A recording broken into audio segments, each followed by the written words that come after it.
an Italian dinner. Welcome everybody.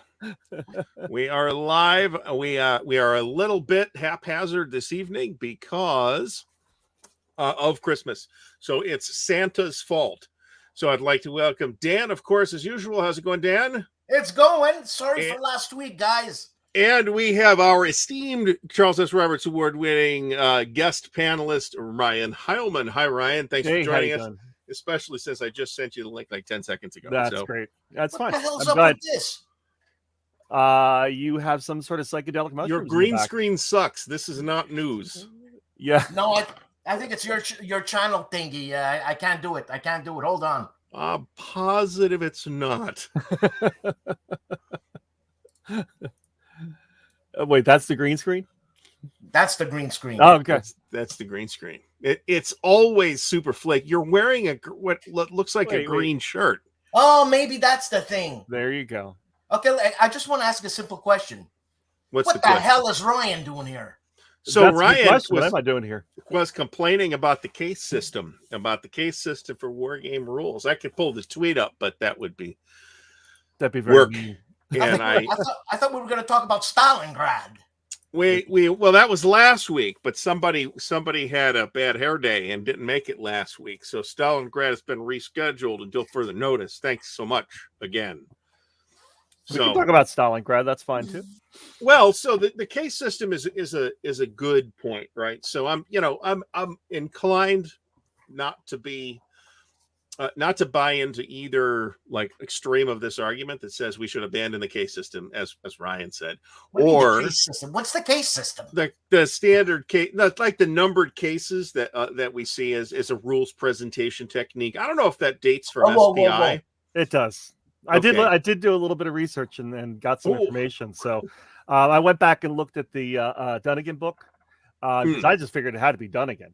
But actually, he credits Simonson back in about 1970. Is it Simonson's or Simonson? Simonson. I don't know. Is it Simonich or Simonich? No, not that thing. No. Well, when Mark comes on the show, he can correct us. That's true. Until then, it's whatever we want it to be. Exactly. And he credited him back in 1970 with a revision in 79. And then he did credit Mark Kerman for doing a lot of work on it and revision in the 80s. He said, let me get this name right. Mark Herman. There was another guy that I didn't recognize, but it was definitely Mark Herman was one of the ones that he said in the 80s did a lot of the modifications to the case system. I did put forth a concept in case Dan didn't read it or others didn't read it. No, I didn't read it. It's interesting. Really the best way that we can attract newbies into the wargaming community was to get rid of the case system. And I said completely, and I will admit that's a pretty extreme notion, and I did get a lot of feedback, some positive, mostly from people like this guy over here saying, "No, that's not such a good idea." With their newfangled ideas, exactly. Where's my pants? I don't know. I feel like maybe I'm the oldest one here. Who knows? Well, so I think. I would agree that in terms of attracting new people to the hobby, maybe we could make an effort to make war games less scary, right? Yes. And there's probably a couple of dimensions to that. One of which is probably little Lucky Luxembourg. Extreme example. That's a very friendly. You should have used the case system on that. I thought about it. Yeah, but it needs a case system on it, right? I'm going to put a 1.0, 1.1, 1.1, 1.1.1, 1.1.1.1. Take the win. Take the win, keep man. That would have been. I think that would have been hilarious, but it was funny anyway. So I'll put it in the deluxe version. Put. You have to issue an errata card now. Yes. Was that errata or erotic card? That's what I heard. Errata. You do that on your own time. Oh, okay. That's all fine. I want to make sure I heard correctly there. That was a bit of an extreme position, and I have to admit that some of that is just based on my biases. Like I'm betting both of you, I grew up with the case system. I'm very comfortable with the case system. I've written my games using the case system. So, me talking about getting rid of the case system isn't for me. I'm fine with reading it. I'm fine with handling it. It's for a friend. You're talking for a friend. It's for a friend. Yeah. No, but I'm talking about, as we said, to try to attract new people into the hobby. And the extreme version would be to get rid of it completely. Obviously, the less extreme version, which is probably the one we really should be talking about, is doing so for the intro games, or as you said, to try to make them less intimidating and more friendly and trying to attract people in. I do agree generally with what people posted, that the case system is great for reference purposes. Oh, yeah. I don't agree with what some people said, that it's great for learning purposes. I think there is actually better ways to get people to learn games. And I think that there have been some companies that have really explored that option and explored looking at different ways. So, like, to Ryan, learn. what do you do when you start a new game? Like, you don't start on page 1, you go straight ahead to the sequence of play, right? Well, what I, traditionally when I was growing up, what did I do to start a new game? I got someone to teach it to me. Isn't that what we did? Yeah. And yes, as I grew older, I would sit there and read the manuals and whatnot, and I followed the advice that's in most game manuals, which is, don't read this word for word, like cover to cover, like I got to memorize this, but rather get the gist and then come back, and I certainly did that. But I think that, we certainly can take a page from what we see in the Euro games and in the more mass market games, and think about how do we make these more friendly, a little bit more easier to understand for people that may be attracted to it, but come to it and look at it and go, oh wait, what is this? I have to learn all these terms first. I have to know all this glossary first. I need to know what a zone of control is and what a CRT is and everything else first. And they get scared. They get scared. And I have been really looking at ways that I can modify that, and in looking at rule books that are for more the mass market, I noticed some things that are different and that are usable, and that we probably can import into war games. They get really quickly in those manuals into how to play the game. Don't get bogged down with a lot of terminology. Did we lose them? Yeah, but I'm listening. I'm listening. We're still live. They don't get bogged down in a lot of terminology and in a lot of detail. It's like, here's the components with big pictures of what they look like. Here's the setup, and then let's get playing. And some war games do that, but not all. And I think it's obviously going to be intro war games, right? And I think that's probably where we really should look. And like I said, my position was a bit extreme and was reacting to some games and manuals that I was looking at that were pretty excessive use of the case system. You're back. I'm back. What the hell is going on? Technical difficulties. Are we still on? We're still on. Yeah, so that's the great thing about StreamYard, is even if the bozo running the thing drops, everything else just keeps rolling. It's all great. Good. So Artie, he was saying when you were out that he's gonna do an ASL easy rule book. Well, so ASL is a great outlier type example. Please do not choke to death live on stream. By the way, I was joking about the ASL thing. Well, but it's a good example, right? For a couple of reasons. One, it's a complicated game, right? That I think most people would say is an extreme example of the case system, because it's not only case rules, but it's a rule book that is explicitly not designed to teach you the game. That's like a conscious decision. This is discussed in the introduction to the ASL rules. It's not designed to teach you the game. They say in the introduction, if you want to learn how to play, go get squad leader and learn that, and then come back here, and then you'll know how to play this, and you'll use this as your reference book, at which it's a very good, well-organized reference rule book. But it's as a learning rule book, it's like the pinnacle of bad learning rule books. But it's not, it wasn't intended to be written that way. So really, you gotta learn the squad leader first, and then. So hilariously, the book still says that, even though squad leader has not been in print for 20 or 25 years or whatever it has been. So now you'd go back to ASL Starter Kit, but even ASL Starter Kit uses case rules, but it's like a real loose case system too, like GTS. We found ourselves, when playing, a big GTS game for a week, we would have preferred this rule book to be a case rule book, just so when we had to look stuff up, it was easier to find things. It was harder to find things. And that ASL starter kit rule book is the same way. It's case system, but it's kind of big block case system where a large block of text will be one section. Right. And so, I get that. I understand that. And I got that feedback, and I fully appreciate that feedback. So then what do you do? I mean, how do you approach that? Do you have a learn to play type book first that gets people into the system quickly, and then a reference book to that? Someone mentioned, and Jeremy White, he does that. Well, and that's one of the ones that I brought up quite frequently when we were talking about. And what do you think about his rule books, Ryan? I was very impressed by it. Yeah, I think they're fantastic. I was very, very impressed by what had been done there and the choices there. But that was removing the case system completely. Are we talking about Atlantic Chase specifically? Yes. Mm-hmm. So that's like from like that's what I'm thinking. From like a rules learn. So I'm reluctant to say there's case system here and there's Atlantic Chase over here, because that's like it. I think that's like the best learning package I've ever seen anywhere in any game, in any format. Even I take going outside of war games, I think, because it's reasonably complicated. I mean, it's complicated in the same context as like a Twilight Imperium would be complicated, right? So, by war game standards, maybe it's not that complicated, but it wouldn't be a 10-page rule book, right? But it might be a 20-page rule book.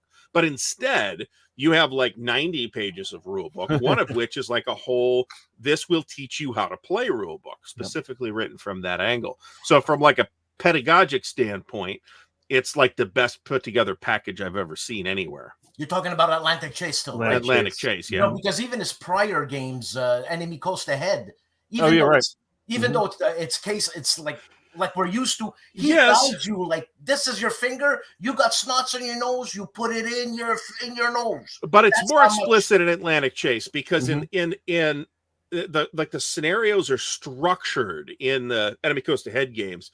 It's not obvious that he's getting away with that for any other reason than the way those games are set up, where he can kind of gradually put you in at the end of the topic, and then gradually work you back toward the beginning until finally you're doing this whole huge campaign. Right. So those are kind of uniquely structured games, and I didn't pick up on that. I mean, I was convinced it was well done, but I didn't pick up on that the methodology. It wasn't as clear to me in the Enemy Coast Ahead games as it is in Atlantic Chase. Right. I mean, and you're right. I mean, there are certain games that work well with that kind of method. Taking it and looking at it as, okay, we want to get you into this game. How do we get you in this game? Let's try this little scenario first, teach you how to play that, then move on to the next and the next and the next. And that certainly can be one way to do it.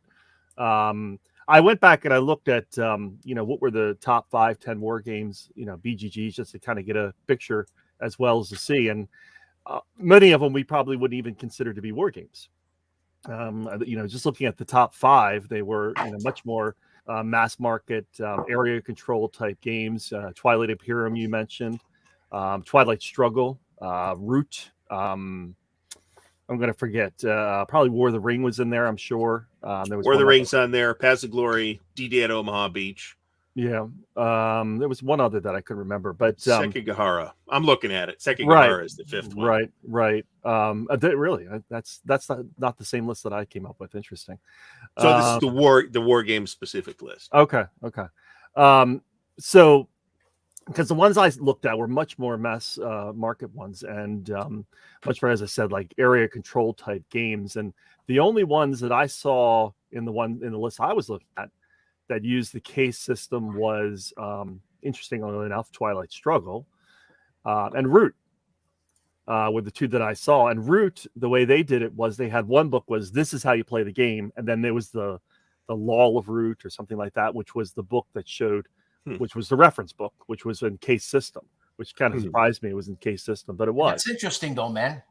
Yeah, and I mean, it was an interesting way to do it, and it's I like that idea. I like having like, here's the quick get you into the game. I mean, even when I was looking at the Dunnigan book earlier today, he talked about that. I mean, he talked about the fact that Traditionally, setup was always kind of at the end, scenario setup. Let's move it further towards the beginning to get people into the game. And it's definitely true in a lot of war games now. We see it much more close to the beginning of the rule book.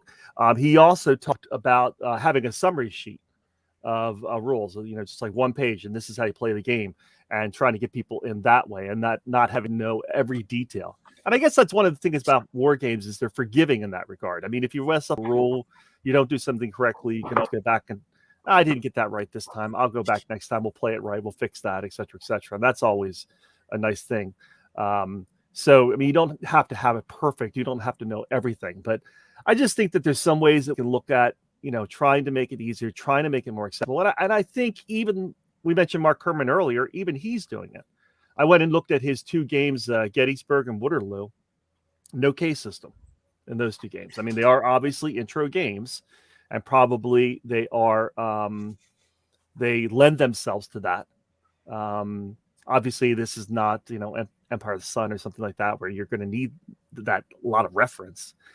He did remove the case system from both of those. And as I said, he was already credited with doing a lot of the revision on the case system and being one of the innovators in the case system. So I thought that was interesting that even he had removed it. We do see in GMT where they'll have the rule book and then like the scenario book or the playbook or something, so you can kind of play through and get a feel for it after that, and that's a really good way to do it. I really think we should look at video. Are we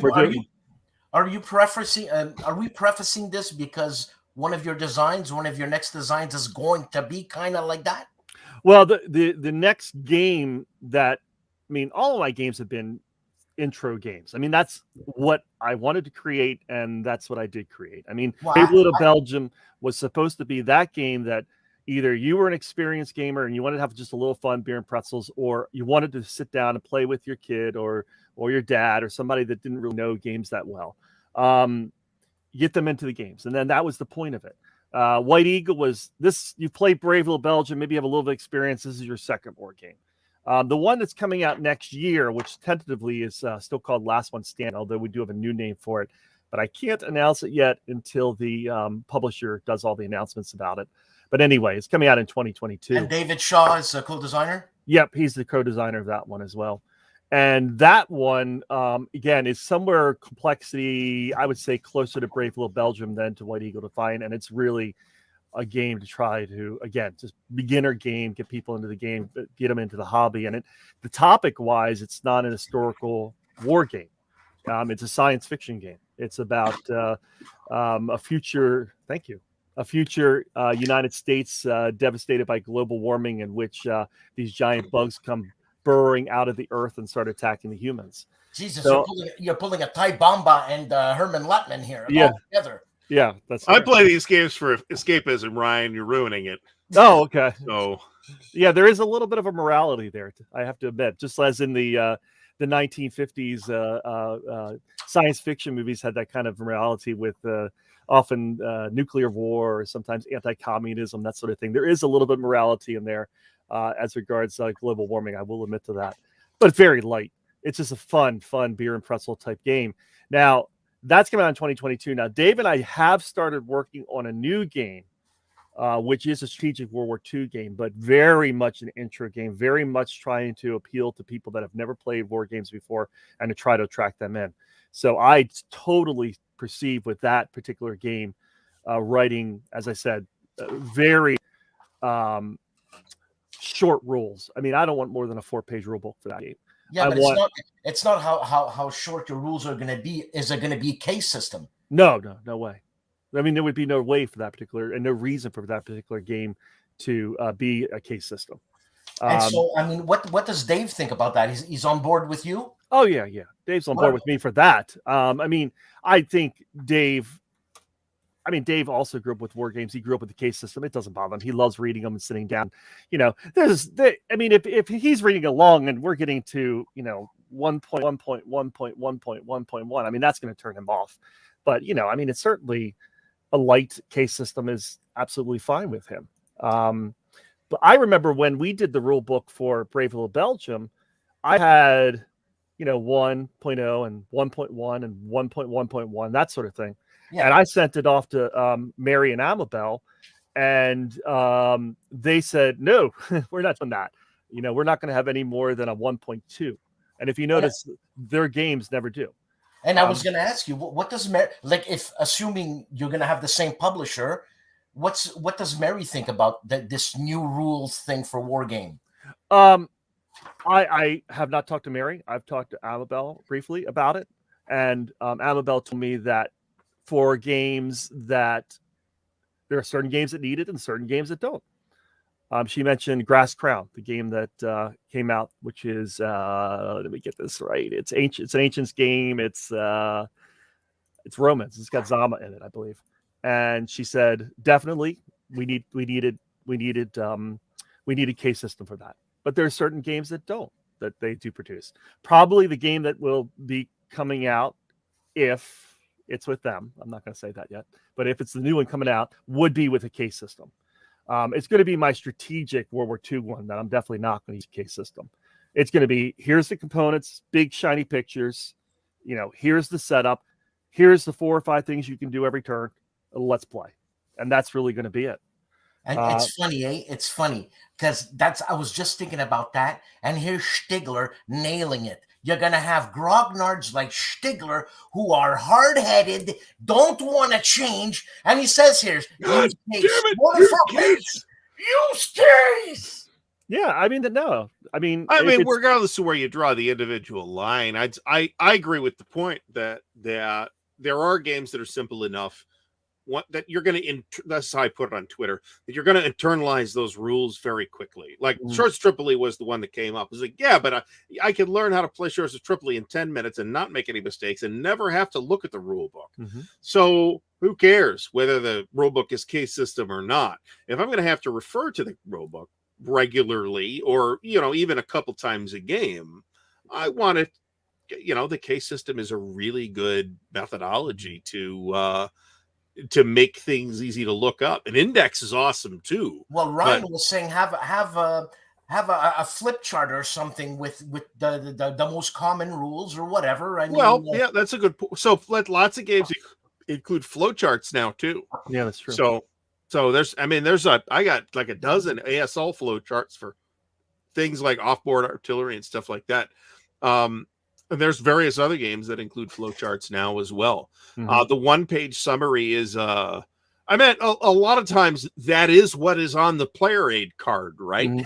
Yeah. So, there are also games that have 2 charts that are on the player aid card, and another game that GMT will be billing me for soon that will have 8 player aid cards, all of which contain vital and necessary tables to play the game. So. Well, that's not a beginner game. I mean, no. No. I mean, and I don't see any reason why we couldn't do multiples of these. I mean, you could have it. Let's say it's a medium complexity game. Maybe it is for that person who has played some more games before, but they're trying to make that step up. I mean, you could have, a learn to play guide. You could have a reference book that was in case system that would be easy to find specific rules. You could have a summary card, and you could have a nice video online showing how to play it in the 15 minutes. I mean, that's really that could be a great way to do it and appeal to many people. Now, does that increase the price? Potentially. And that's something obviously that people are worried about. And some publishers may be able to leverage their market power in such a way as to include that stuff where that might be pricing other publishers out of the picture. Could be. I mean, you mentioned Atlantic Chase before, and the price of that game doesn't seem to be astronomical. No. Other than the fact that right now it's rare and hard to get, so maybe it is a little astronomical. If you I had a copy for $1,000. That's different. That's different, but people apparently like it. But I mean, look what Great Battles of History. GMT did simple Great Battles of History, and now they're doing the Dummies Battle of History and the Moron Battle of History. You know what I'm saying? Great Battle of History for idiots. Yes, I get it. Yeah. Well, I get it.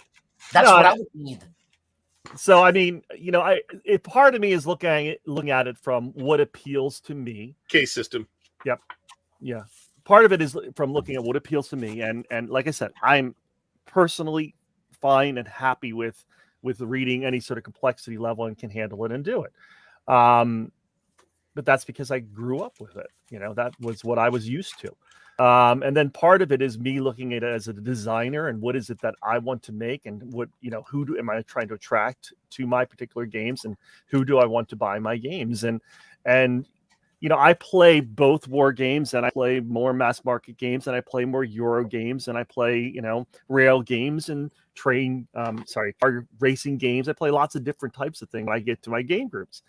And so you're a regular gamer, not just one of these not war gamers. No, I am. I mean, with the COVID, it's been a little interesting. But I definitely try to be a regular gamer and get out there and play all sorts of different things. And that is one of the things that I've been looking at, is how are these mass market games writing their rules, and how can we incorporate some more of those things into it? And case system is just one way. There are, as I said, other ways. I mean, obviously, density of writing would be an issue with the rule book. You wouldn't want to make it too dense to, leave it a little bit lighter, more space between it. I mean, I'm also a graphic designer and a teacher by trade, so I understand the look and feel of a rule book and what it should look like and how it should be appealing, and how to make it appealing. Illustrations, obviously. Let me go back to some of the older games. There was very few illustrations, so obviously illustrations definitely work. Examples of play definitely are appealing, and definitely are things we need to think about. And I feel like I'm giving this comment, I feel like I'm hitting that. No, but I mean, what was I going to say? Reiner Knizia. Right. War of the Rings. How did he write that? Is that his game? That's not his game. I thought it was his game. I didn't think it was. No, he did. I got it someplace. He did Lord of the Rings. That's what I mean. Come on. Yeah, right. Lord of the Rings. You're talking about the co-op game. Yeah, I don't know what I'm talking about, but that's what I was talking about. Yeah, he did that. Oh, that's one of the first co-ops. So I'd have to go back and look at it and see exactly how he wrote it. But and I'm wondering if he wrote it. Oh, I don't know. War of the Ring, the Ares game. It's a pretty complex rule book, but it does not have case. Not case, eh? No. And I do remember, I'm going to be honest, looking for specific things when I was playing the game, like looking back, where is that located? But I do remember it had a clause here, an index or something to that effect, so I could find things. But War of the Ring, here's the game is, here's the components, here's how you set it up, and here's how you play. So, by the way, Ryan, you ever go to the chicken farm in Vegas? I don't. What is that? Well, you have to ask Carl Creeder. Carl Creeder goes there. I know there's some other farms out in Vegas, but I don't think that we're talking about that tonight, are we? Well, yeah, this is a really good question. What did Avalon use? He'll use me for the case system. They didn't use it. If you go back, and look at the original rule books for 65, the original rule books for like early Avalon Hill games, they didn't use case system. Well, how late in their lifetime did they start using case? Patton's Best's case system. Yeah, it would have to be in the 70s. Oh, that's in the 80s. Yeah, we're talking early to mid 70s. So the two oldest Avalon Hill games I personally have are the oldest is Origins of World War II, Origins of the Second World War.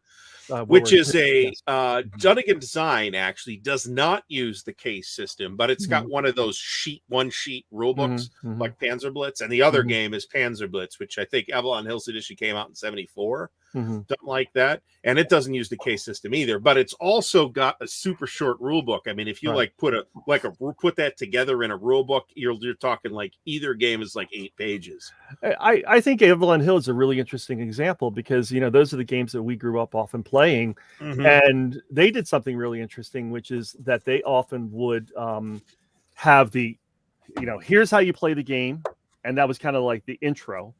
Oh, you want more advanced rules? Okay, and that was the next part of the rule book. Oh, you're going to be playing this in tournaments, and then that was like the next part of the rule book, and that really led to getting people in quickly. And as a kid, probably we only played the intro rules, and that was absolutely fine. We had a ball playing it. You just made me realize that Worthington Publishing does not use the case system.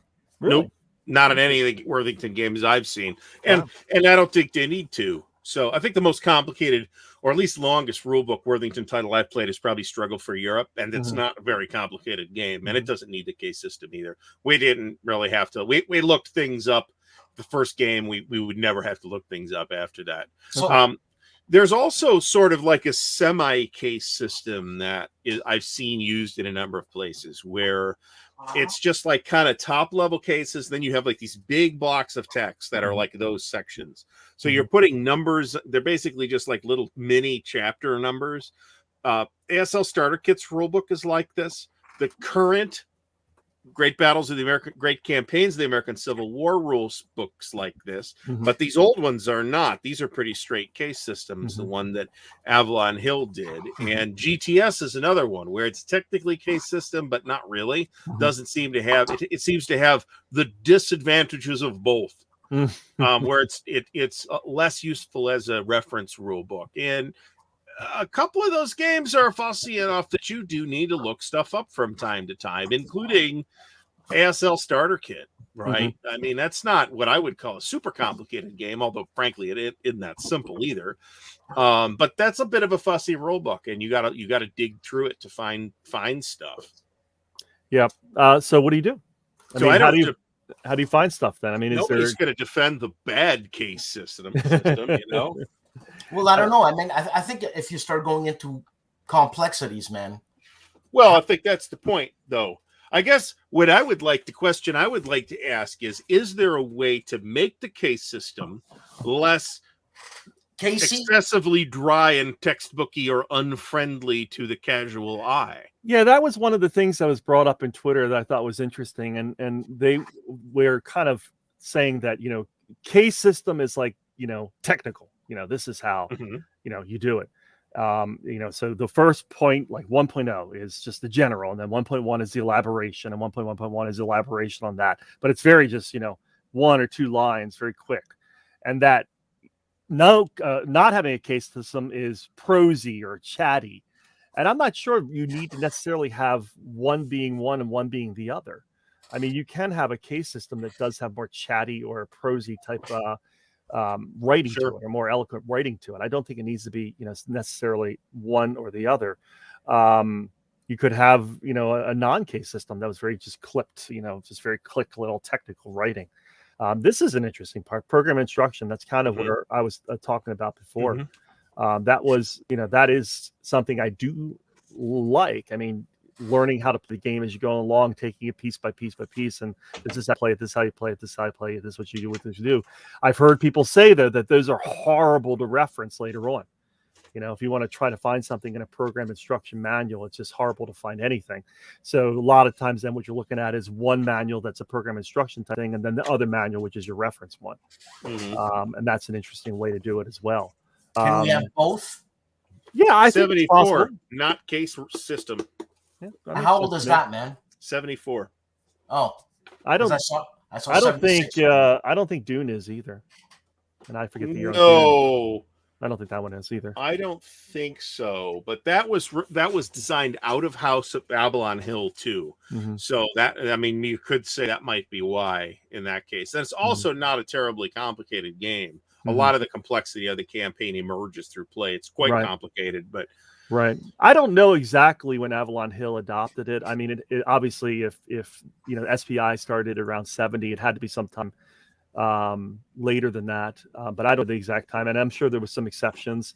I mean, you got to remember, Avalon Hill was doing the war games, but they were doing the family games as well. A lot of those are super collectible now too. I noticed. Sure. Oh yeah, the religious ones. Not just those. I was looking at Yellowstone or something that. I'm like, holy cow, this thing goes for a giant pile of money. Yep. Yeah, you do buy and sell games too, don't you? Like here and there. Yeah. I was like, wow, that's crazy. I ain't paying $200 for that. That's crazy. Holy hell. I did like this, like the one on St. Paul. Is it St. Paul or St. Peter? There's a couple of religious ones that are pretty expensive. This was super early. Very cynical publications by Charles Roberts himself, actually. Right. Who thought saw those only as a revenue, right, as a revenue generating tool. And I know the ones that are appeal to the adult market also have. No, but I was going to say, other than the adult market, the adult market. Oh, I see. Right. Yeah. So there was Drinkers Wild and Smokers Wild, and then of course there's Dr. Ruth's Game of Good Sex, but that was Victory Games. Victory Games, technically not Avalon Hill. Bestseller. So we have the legendary Mark Heilman to blame for that one. Yep, that is their bestseller. You're correct. But I mean, like, when you say these religious games, you're talking about religious battles or games made to sell at the bottom? No, games made to sell to the Christian market. Yes.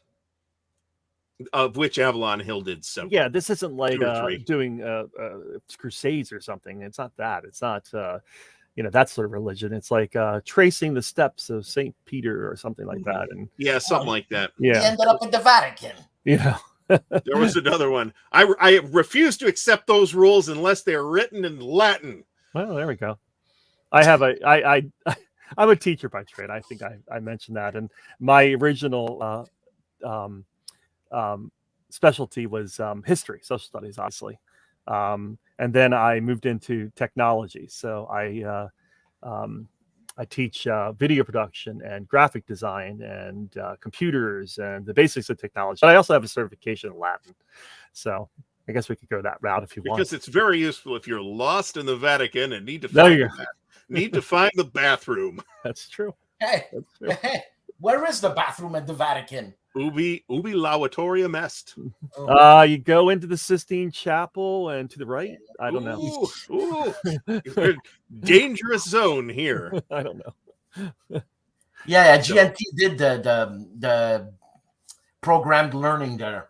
Yeah, I mean I think that's as to why we don't see more of that. I'd be interested in Ryan's opinion of that, because it's obviously desirable, right? Especially modular. For a game that markets to a lot of not necessarily core war gamers. Why doesn't, say, GMT, as the most obvious example of a company like that, do more of that? Do more of the elaborate learning rule books and things like that? I suspect it's because of the fact that there's no like central committee pushing those decisions. I think it's just up to the individual designers. Right. I don't know. I mean, I guess, as you do kind of rule book, or you're talking about multiple rule books, I'm guessing the prices is going to go up, as we talked about earlier. I guess you have to look at the market. I mean, are they trying to appeal to that particular group of people and trying to attract those people in to play those games? I don't know. If you're happy with who you're trying to market to, and those particular group of people are content with the case system and the use of the case system and how it's being implemented, then that's fine. Yes, Magic Realm, that does have a bit of a torture. Yeah, but Magic, how good? I know a lot of people have fond memories of it, but I suspect that if you forced a dozen of those people into a room and force them to actually play it again, like today, that 11 of them would have a miserable time. And really? Yeah. I mean, we have a lot of fond memories about some of these games, and we go back and look at them again. We're like, turds, absolute turds. Yeah, but that game goes for millions of dollars. It's an expensive collectible. It's got a lot of pieces in it. Some of the RPGs that I have extraordinarily fond memories of playing in the early '80s are absolute dogs. Oh, this is what I want to hear about now. Remember Powers and Perils that Avalon Hill did? Yeah, that doesn't have a good reputation. There's like one group that plays it in like the Netherlands, and that's it. And they have a website and they have like really good support, but it's just them. I remember getting Powers and Pearls, and I loved it. I just sat there and looked at that did too. box and that artwork and reading it, and I was just making the characters fascinating. Fascinating. We never played it. I actually ran it. Boy, did you? Probably poorly. Wow. But I actually ran it briefly back in the day. SPI's Dragon Quest was case rules, so was Universe. I think they were pretty dedicated to case SPI. I mean, I don't know whether Dr. Ruth was in case system. I'd have to go back and look. But remember, that was Victory Games, though. That's Victory Games. That's right. That's which right, I think it's fair to assume there were like the bastard stepchild of Avalon Hill and SPI. That's why I was thinking. I was getting a little confused there. A lot of games, people would criticize. This was in discussions on RPG Net in the mid '90s, would criticize Powers and Perils for having a case rules, and I'd be like, this was like 1984. Everything except D&D and Chaosium had case rules back then. FGU had case rules. Iron Crown in the mid '90s was still using case rules. Palladium, I'm not sure. I don't think they really used case rules in their RPG, in the fantasy RPGs, at least not in the editions that I had. They don't anymore, and nobody does in RPGs now, as far as I know. This is why you've never seen any of the RPGs I've designed, because they're the kinds of RPGs that would benefit from the case system. They're probably nobody the kind wants that I would those now. It. Yeah, I know, but I feel like I'm still stuck back in the early 80s with playing RPGs. So my friends, Dave, Shaw, etc., would probably love it. Well, I mean, what's the difference between an RPG 20 years ago and today? It's still a role-playing game. You still have stats, and this is where you're going. Well, I'd say the important distinction is probably more than 20 years ago, but let's say you go back to like 1980 to 85, the role-playing games of the time, even up to 1990, are much wargamier than more recent designs. So D&D, so a great example is Twilight 2000. Okay, I have that. Which I'm playing right now, by the way. So you guys are playing the old one though, right? Or are you playing the new one? The new edition. The new okay, one. So the old one was super crunchy, classic GDW, where you have these piles of gun stats, and you got to keep track of individual bullets and all this stuff. Yeah, there you go. That's the original one. That's the original, not even the later edition from GDW. Okay, so they're building an ASL then. That's what they're doing. Well, it's not. No, but it's super crunchy and wargaming, where you got to keep track of movement very precisely, and you got to keep track of ammunition, and you got to keep track of all these different modifiers. That new one's not. I mean, I haven't played the new one, but I've looked at it, and I have played Forbidden Lands, which uses a very similar system, and it's not like that at all. It's not like that. It's massively streamlined, because the perception, at least, is that nobody wants to play a big, complicated game like that. That perception may not be correct, because Pathfinder's still real popular, and it's exactly that kind of thing where you have the precise combat and the giant piles of modifiers and all that stuff. Yeah, but then they made another Pathfinder where it's a card game. So that's a separate thing, though. That's a great fun game, by the way. I got that right here too. Yeah, that's downstairs. Pathfinder adventure card game's a lot of fun. There's a new edition of that out too. Yeah, I guess I picked that up at Goodwill. That's a fun game. That's an enjoyable game to play. You know what? I played the first one, Skull and Shackles, I think, and then the second one is something about boats, pirates, and vixens. That is Skull and Shackles. Okay, yeah. Whatever. The first one, it's a bit redundant. Okay. Yeah. I found it a bit redundant. Yeah. I played it for 5 years. Well, yeah. I have a friend that plays every week, But I mean, it's the same. I heard crickets as soon as I said that. It's a bit redundant. No, I don't. I understand what you're saying. So had I prepared for this better, I would probably have come up with a more precise definition of the case system. But what we mean by case system is the standard convention and war game rules that not all war games use, but a lot of them do. A lot of the older ones or the crunchier ones do, where you have a set of numbered cases, and then below the numbered cases there are subcases, and then often below the subcases there are subcases, and sometimes there are subcases, and sometimes there's even subcases. Yep. So that, and everything's numbered in an outline type format, 1.1 or 1.A or 1.1.12. That's the case system. Right. And like I said, I went back and looked at the case system that Dunnigan talked about, that he was using, that he was familiar with, and he said some interesting things about it. He said the general case rule, like the 1.0, and then maybe the first level, that's for the experienced person. They can just look at it and go, oh, okay, I know how to do it. I know how that works. I know what that means. I know what that movement means. I know what that kind of combat means just by looking at the 1.0 or the 1.1. The elaborations, the sub cases, as you said, is for the more inexperienced person. And that's how he described it, which I thought was really interesting. The other thing that he said, I wrote this down because I wanted to make sure I got it. Rules are where the money should be. If you don't have good rules, you don't have a good game. And I thought he was Won't dead argue on. with that.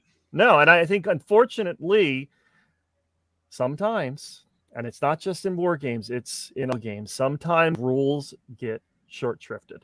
You know, they'll make a beautiful map, they'll make a beautiful counters, or you know, on Kickstarter, they're making these gorgeous minis and everything, and they're not creating great rules. They're and often not really play testing it much either, and then it just becomes it's a horrendous game that, you know, people spend all this money on that no one wants to play, and that's unfortunate. You know, I mean, I really firmly believe that all these companies should have an editor, either on staff or independently, if they hire to just break apart these rules and go through them and write them. And what's that? Nobody does. I know. Nobody and I don't does. understand that. Well, hold on. Doesn't GMT now have its own section of developers? Do they? No, not really. Not as far as I can tell. As far as I can tell, it's a bunch of little development groups that are led by a designer, generally speaking, and then they'll have their own developer or whatever. And then, you know, just I don't have the impression, and you know, Gene Billingsley or Tony Curtis or whatever is welcome to come on the show and contradict me about how GMT operates internally. But I don't feel like the GMT has much like macro level control over individual game development. I think they largely trust the designers. Well, and then maybe they bounce. I mean, they may bounce stuff that we don't see too. When, you know, somebody submits something and it's complete trash fire, and they say, no, you got to fix this up, or maybe they throw people at it. That's possible. I don't know. Already they have a solo section with, but they've also released in recent memory a game like Storm Over Asia, which is absolutely, watch Joel Toppin's videos about it. It's absolutely well, not impossible because Joel figured it out, but Joel's a smart guy. Very challenging to learn how to play that by reading the rule book. Very challenging. It's not set up like that. And that's like Hitler's Reich. Is that the other one? Hitler's Reich. So I haven't played Hitler's Reich. I've got Storm Over Asia. Hitler's Reich, I think it's more of a bad rulebook question. The consensus was that it was not a good rulebook, and I believe they have a completely revised version. Yeah, they had the designer of that. They had to revise it. That's Mark, isn't it? Not Mark. Mark McLaughlin. Yeah. Oh, from I believe so. Right. I believe so. Look it up. I'm pretty certain it is. But yeah, that definitely had an issue with the rule book that needed some editing and revision. But they have gone back and redo it. And Mark McLaughlin and Fred Schachter. Yep. And I give them credit for recognizing it. I mean, I've played it. I like the game. I enjoyed the game. But it did take me a little while and took me watching a couple of videos to figure it out. But we got there eventually. Wow. We definitely did get there eventually. This is interesting. Interesting. I keep thinking about software too. I keep thinking about computer games as well. When I think about this, because I mean, you're about my same age as me. It sounds like. So are you? I mean, you're all about the same age. So let's go back in time to, you know, when we were playing computer games, probably, you know, as a kid. I mean, we would go get a computer game and it would come in a big box with, you know, a big thick rule book, and, you know, you'd have to sit there and go through it and figure it all out and then go play it. Yeah. You know, that's disappeared completely in that market. And you know, I remember a game called Jane's Aircraft or something where the rule book was like bloody hell. Yep. When are you going to play the game? Well, I mean, so, and there are a few computer games that are still released like that, like Gary Grigsby's War in the East 2. That released with it's a PDF, right? But it comes with like a 200-page rule book. So some of those computer war games actually still have manuals, but there's the development cycle on a lot of video games now is such that like a year later it's a totally different game.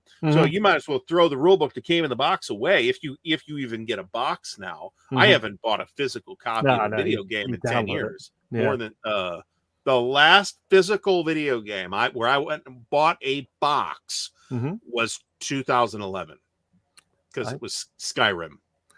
It's disappointing in a way. I mean, for me, from a graphic designer perspective, from a person who likes games, who likes the boxes, who likes the rule books. Like, I look at those old like the old Zork games, That's and old. like Hitchhiker's Guide to the Galaxy, those types of things. Figuring those out was the point of the game, though. Yeah, but I mean, what they put in there was just gorgeous materials. I mean, they had a nice box, a great artwork, and you open it up and had all those little pieces in that you could manipulate with your hands. So it wasn't just what you saw on the screen. Now, of course, all you saw on the screen was text. So maybe that was the point of it. But I do think that many games today are doing a good job, though, of finding a way to quickly get people into the game and teach them how to get to play the game.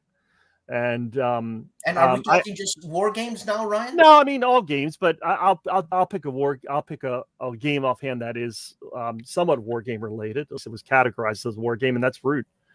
The app for Root on Steam it's the intro system. The way they teach the game is phenomenal. Seriously, that app is phenomenal, but the way they teach the game and how to learn the game is phenomenal. You think they could transfer that system into learning coin? I don't know. I mean, are there any coin apps out there at this point? I mean, I know we have Twilight Struggle, I know we have Labyrinth, but any coin ones? I'm not aware of any. I don't know. But there's a digital version of Root. Yes, and that's fabulous. I hear that's good. And I'm likelier to buy the digital version of that than I am the analog version, to be honest about it. Well, Ryan, have you played Root? I've only played the digital version. I've never played the analog. Is it counterinsurgents? I don't know. Okay. I don't know. I haven't gone that deep into it, but I think it's a fabulous app. I think it's really well done. And I mean, it's something to think about. I mean, I don't know how you would take something like that and put it towards a analog game. But definitely for any sort of digital adaptation, I mean, they should always be looking at how do we teach this game? How do we get people into this game quickly? It should not be, here's the rules, learn them, read them. I mean, you should definitely try to get the people into playing and get them into it quickly. I mean, that's the way you're going to sell these things, Yeah. Of course, I hear from my contacts in the digital world that it's not the original game that's selling and making all the money for the people. It's all the DLC that makes the money for the people. So certainly there are publishers. I have no idea about this specific case, but I mean, look at Paradox. I don't know about Root, but they just keep the money train rolling. Oh, it's unbelievable. Oh yeah. Yeah, but people hate them. I personally probably put 500 hours into various Paradox games. So how much cash? Not nothing. I mean, I wouldn't say I'm not like buying every single DLC either, though, to be honest about it. So you don't buy the special helmet. I don't know. No. But even like Lock and Load, I haven't looked at a lot of their Steam games and whatnot, but lots of DLCs. There's lots of DLCs. Yeah, it's a DLC driven model. To what I hope that's. I haven't picked those up, and I've played Lock and Load Tactical, and I like Lock and Load Tactical. I not something I'd play digitally. Let me put it that way. I know, but I know it's popular, and I know people. Yeah, and I want a lot of the DLCs. If that model is working for them, good for them. Yeah, I have no problem with that. I am exercising my right as a free American to not buy them. Well, I understand. I think what's happening with the pandemic now with the COVID is that you can't get boxed games anymore. So these guys got to live. So just like Worthington Publishing doing those story books there. What do you call them? War game books there. Oh yeah, there's another one coming out too. Yeah, it's a Napoleon or something. Yeah, and I think I was speaking to David Heath, and I think David Heath said, "Look, man, I think we're going to go digital." I mean, I think what Worthington's doing with that is Jim Dunnigan said we're going to. Yeah. Oh no, Worthington hit the nail on the head big time. Sure. I mean, so is that a print on demand product? No. I don't know. No. It's not. Okay. No, I have the game. No, but who prints it? But yeah, is it printed on demand, Yeah, or is it? warehoused. Did they send the files to Amazon and then Amazon prints it using their print on demand type system, or is it something that he sent to the warehouses? And then I don't know. Yeah, because that's Dan. Get him on. We'll ask him about it. Yeah. Who? I mean, that's a really good in the future. Grant or whoever's running the show. Yeah. I keep asking Grant to come on. The guy's busy. He is busy. He's literally running the entire company from his house. Yeah, I know. But he says he's doing very well. They've done very well on that those 2 different games. Awesome. Yeah, he already sold out at Soviet Dawn. The sons of bitches. You know, I have the original. I don't have the new one. I have an older version of it too, so I'm not dying for it. But it'd be nice to have the new fancy one. Yep. I was talking to Carl Paradzi, or the way you guys call him, Carl Paradis. How do you pronounce it? Excuse me. And I was saying, Carl, why don't you make a game the same way as Worthington is doing there, the book games and all that? And Carl, being Carl, he just told me to shut up and go to hell. Well, it's an interesting concept. I mean, Gloomhaven is not the big box Gloomhaven, the other Gloomhaven, that one, the Jaws of the Lion one. That one is similar in that what we were talking about earlier, in that you set it up, you get it ready, you get your characters ready, and then you go and you play the first little bit, and they teach you how to play it, and then you go to the next one, and it's all within a book. All your maps are within a book, et cetera, et cetera. And I think there's a really interesting concept there, and that's something that we could do and take to. And I think there are some people working on that in the wargaming area. I mean, I love to have a book like that with like a modular type thing, which would take you from the troops landing on the beaches of Normandy all the way through to Berlin. And each, you turn the page and it's a different map, a different scenario. You play that, turn the page, a different map, different scenario. Gets more and more complex as you go along, constantly teaching you how to play within the book itself. Well, Ryan, you're a designer. Come on. I have a hunch that eventually that design idea is going to run into the ambush problem, where it becomes a huge burden to keep designing that kind of thing. But I mean, yeah, and those things you could print that at Lulu, right? And just ship it on demand, like the merch store. You could check the video description for the merch store, by the way. It's a great idea, and I'd love to see that idea further. I haven't bought anything like that yet, but I'd love to see that idea further developed. That's a great idea. Yeah, I know there's somebody working on it. I can't remember who. I'm sure there's somebody working. There's a David Thompson or somebody like that out there working on that kind of concept. I'm sure, because I think that's a very, very, very appealing thing. I think that would really bring a lot of people in. Do you don't have the Bismarck, the Worthington Bismarck? I don't. Okay, because it's a relatively simple game. Yeah, but I mean, you can expand on that, like you were saying, and I think it's a great idea. Yeah. I mean, you can even not even make new rules. Just say it's Coral Sea instead of Bismarck, right? You could have a whole series of those, of Pacific campaigns based on with basically no new rules development.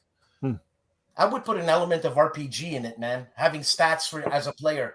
Oh yeah, that's definitely have to go into it. There's no doubt about that. I mean, it started merging the two, RPG war game type thing, making it. Giving you some ideas. I know. Those are some things I do need to look at. Well, like I said, I'm working with Dave on this strategic World War II game, that with a little bit of a twist, that I don't want to. Is it zombies? It's not zombies. Oh, thank God. No, is it mother-in-laws? No. Evil Nazi mother-in-laws, also known as Christmas at my place. I was gonna say I have a friend that has one of those, but anyway, none of those. Chicken farm. No, none of that. Turning my stomach. We're working on that. We had actually started working on a something similar, a little bit to what Worthing had done with Waterloo, and what was the other one? Was it Bismarck? It was okay with that. So we're working a little bit something similar to that. I just haven't finished. I need to have the time to finish these things. Look, Ted Racer is just putting out I, Napoleon, right? A solo RPG-ish type game. There you go, man. It's like. So let me ask, we're closing in on the end of the show here, and let me ask about this strategic level World War II project. How does it distinguish itself? Maybe this is a tough question. And maybe you're not ready to answer it, and if so, that's fine. But how is it going to distinguish itself from a market-dominating entity like an Axis and Allies? Yeah. I don't know how much I want to give up about this as right now. We have ways of making it talk. I mean, the big. I'll go ahead. We might as well.